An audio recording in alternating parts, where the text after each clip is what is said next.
And as we prepare ourselves to receive Rev Todd's message, let us sing this one together, Weave Us Together. Weave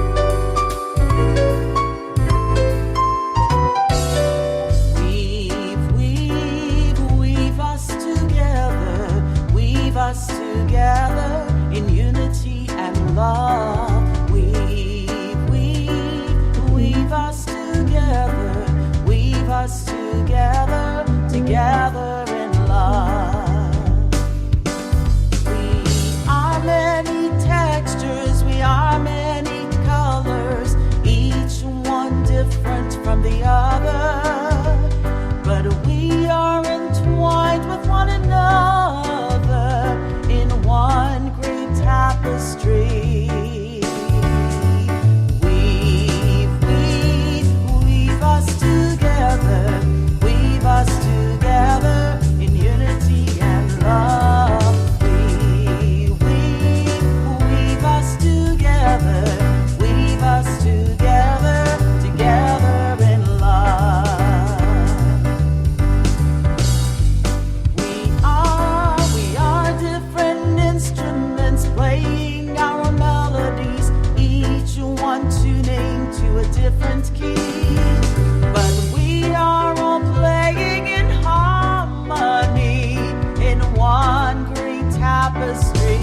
Weave us together, weave us together in unity and love. Weave us together, weave us together, together in love.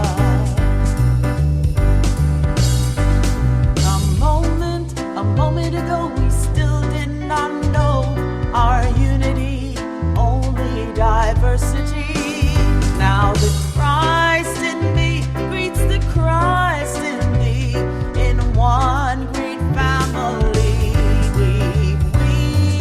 Weave us together, weave us together in unity and love.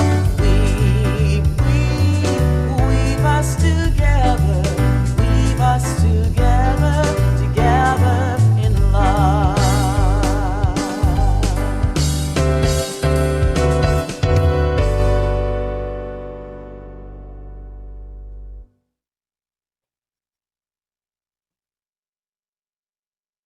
Thank you, Deidrey. Together in love.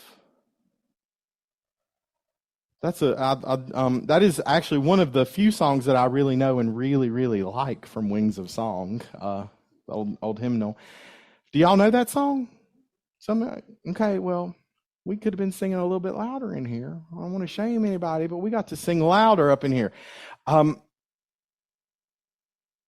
make sure I'm on screen. I have to look at my monitor. I remember once that someone explained one of the concepts of ministry is that you are here in ministry to comfort the afflicted, right? But to afflict the comfortable. And that's been on my mind lately because I had mentioned once before that someone called me recently to tell me that I was speaking heresy, right?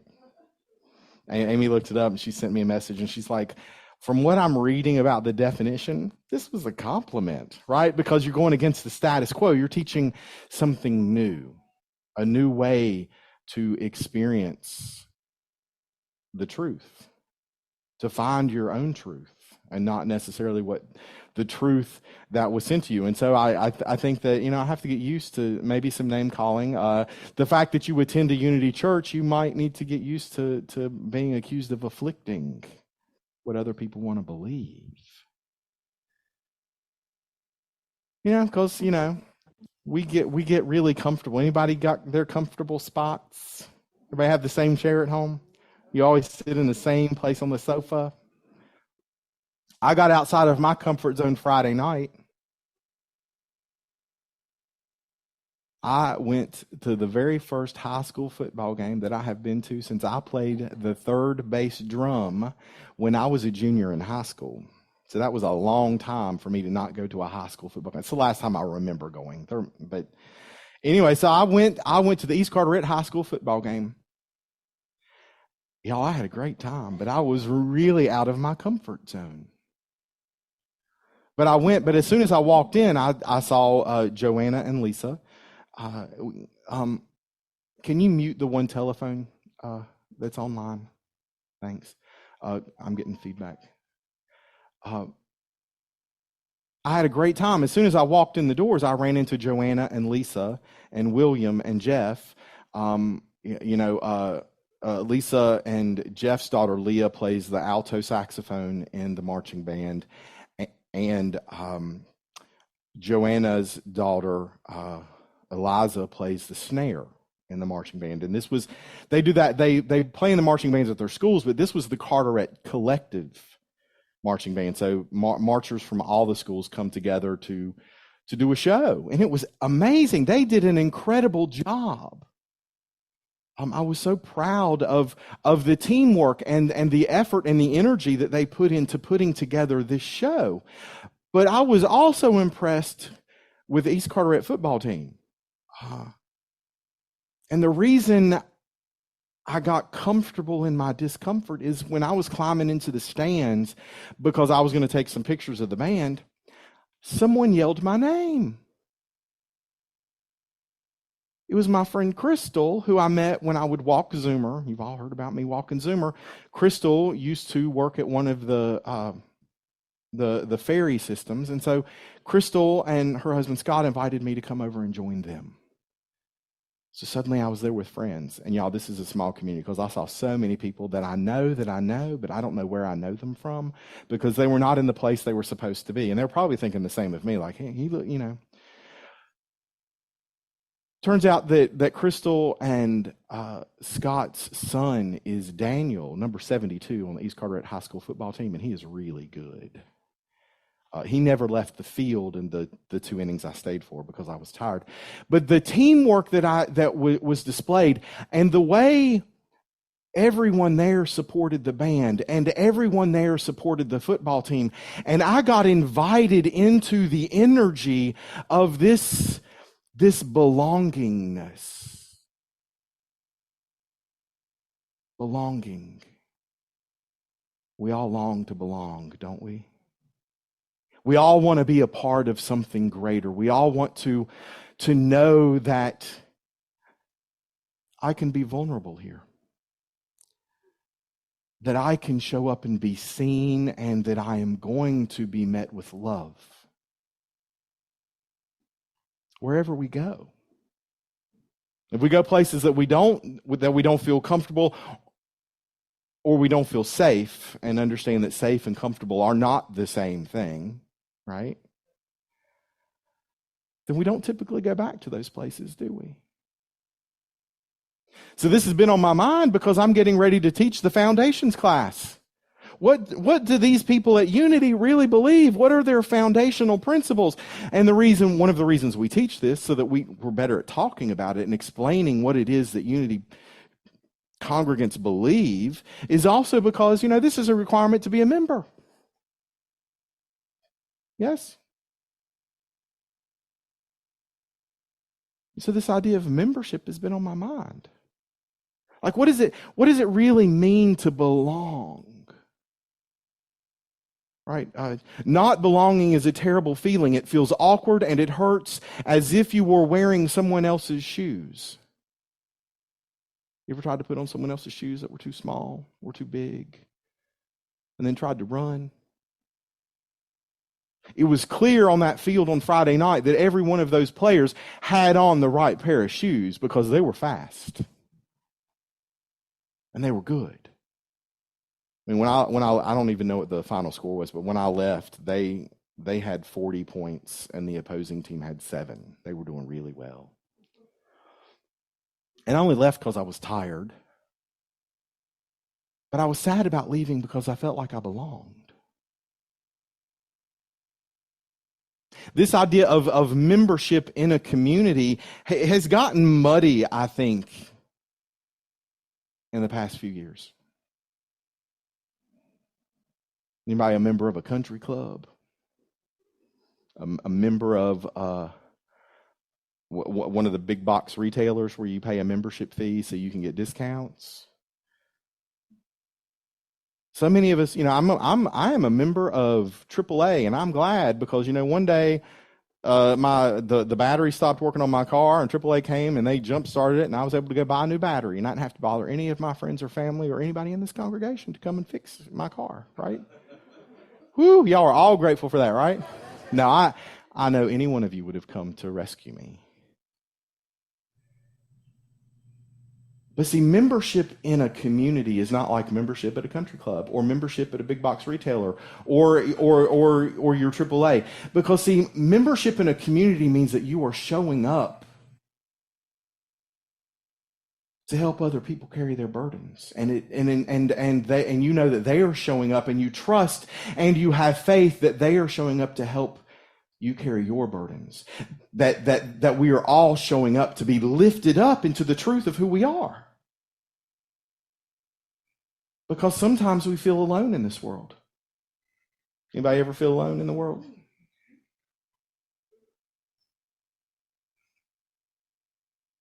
A few hands in here went up. Probably some hands went up online.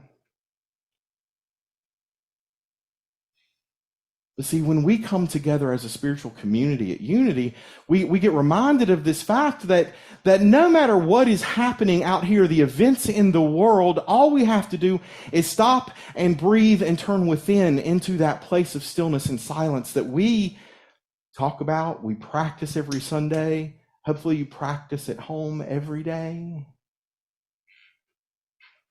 That place where you are one with Spirit. Because see, in truth, we're never alone. Can you feel the truth in that? I am never alone. Say that. I am never alone. Say that with me. I am never alone. Excuse me. I just got back from Colorado, and the air was really dry out there. And my allergies are crazy now that I'm back here in Carteret County. We're never alone. And when we feel alone, the best thing to do is to sit and find that stillness within and know that divine mind is showing up at the point of view. Showing up at the point of view. And the second best thing that you can do is pick up the phone and call or text someone that's going to remind you of who you are. And that's why we have community. That's I hope, why you decide that you want to be a part of this community, this congregation, this group of believers, because everyone in here recognizes you for who you are. You are the Christ. You are the Christ. You are the Christ showing up at the point of view.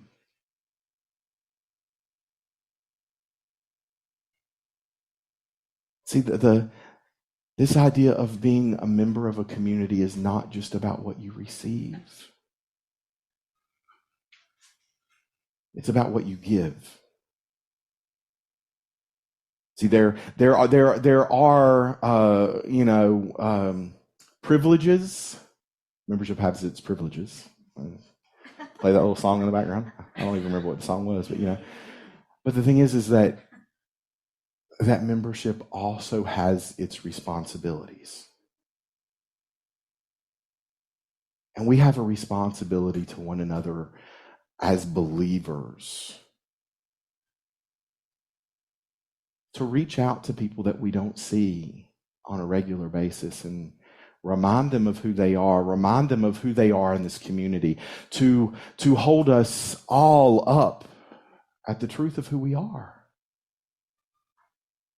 Yes? Yes.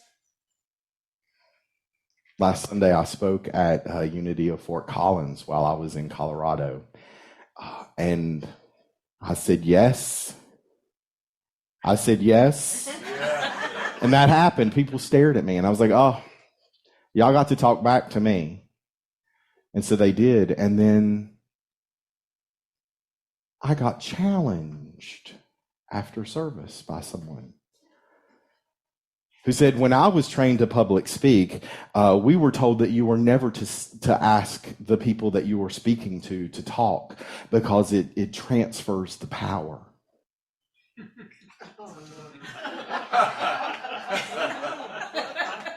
There was another person was standing here listening to this conversation, and we had a beautiful conversation in which I explained, well, one of the reasons I get people to say yes is because we are a community of believers. And if you identify that the person standing up at the front of the room has all the power, then you have missed those 5 principles.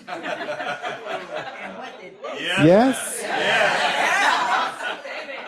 Well, she reminded me of that part of me that always likes to be right. I wanted to continue arguing, and I just leaned into the conversation. Because really she wanted to be heard. She wanted to belong in that community. Because we all long to belong. Yes? Yes. And then the other person that was witnessing the conversation, we talked later, just the two of us, and she thanked me. Because she's like, I always want to run away. Right? Brene Brown says, we want true belonging, but it takes tremendous courage to knowingly walk into hard moments.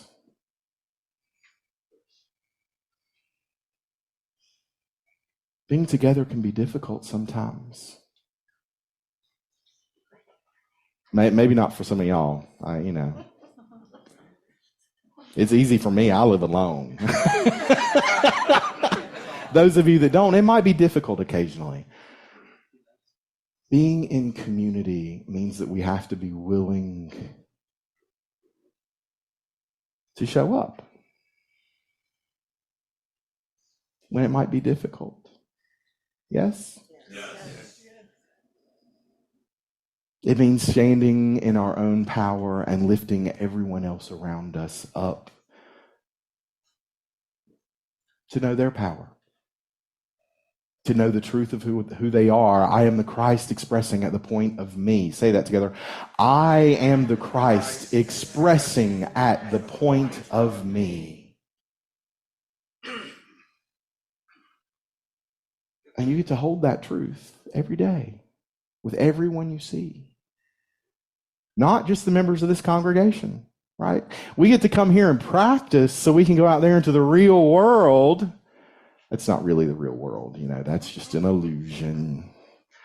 But we get to go out there because, we want to keep showing up. The Christ that's showing up at the point of view wants to know itself fully in this human experience. And guess what? The best way to do that is to bump into people that remind us of how we always want to be right.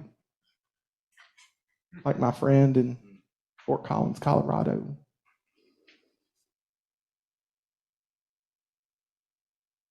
We have privileges for being members of a community, and we have responsibilities.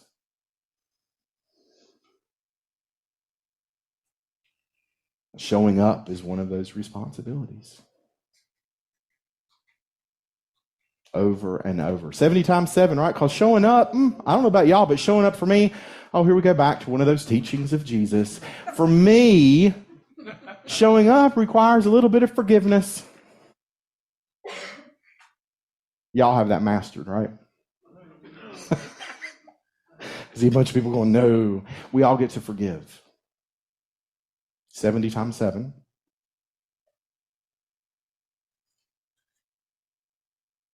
Because we want, because we long to belong.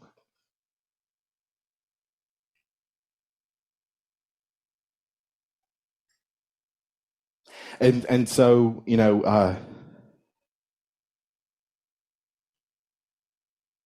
I've been reading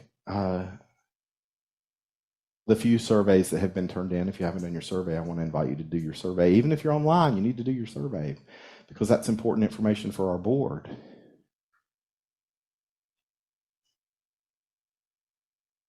But there's some people that don't feel like they belong. And so that calls me to this truth that we have to be willing to recognize everyone that wants to be here, that they belong, right? No matter what they wear, no matter what their politics are in the U.S. or in Canada or in any other country.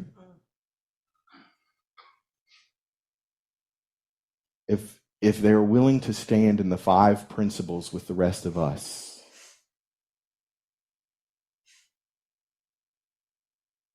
they belong. If they don't believe in those 5 principles, but they want to step into those 5 principles and find out what they mean and how they might change their life, they belong. Yes? Because here's the truth. As soon as we say that someone doesn't belong, we have forgotten that first unity principle. There is only one power, one presence, showing up at the point of all of us and all of creation. There is only one power, God.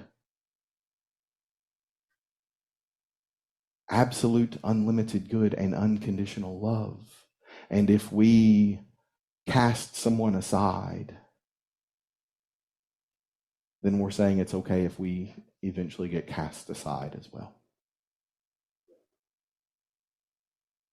But what I know, because Deidrey told me this morning, and some of y'all sang along with her, my soul is welcome here. Yes? Yes. My soul is welcome here. Everybody say that. My soul is welcome here. If you're watching on Zoom or on Facebook, make sure you type that into the comments. My soul is welcome here.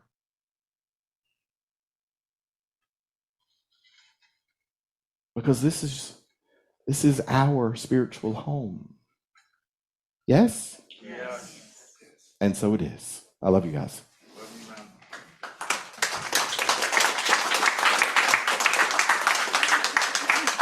Thank you, Rev Todd. Thank you, Rev Todd. And I think that we know this one as well. We are all in this together. We are one. We are one in the Spirit. So let us sing this one if you know it.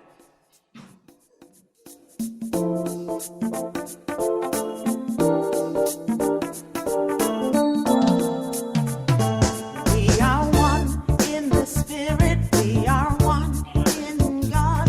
We are one in the Spirit. We are one in God. And we know that our unity has this day been restored.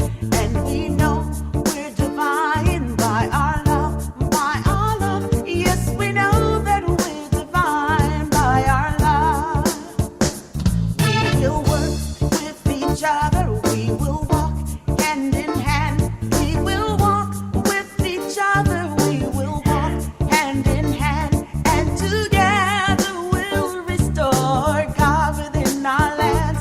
And we know that we're divine by our love, by our love. Yes, we know that we're divine by our love. We are one with each other. We are one with the earth. We are one with each other. We are one with the earth. And we know that our unity will bring forth new birth. And we know that we're divine by our love, by our love. With each other.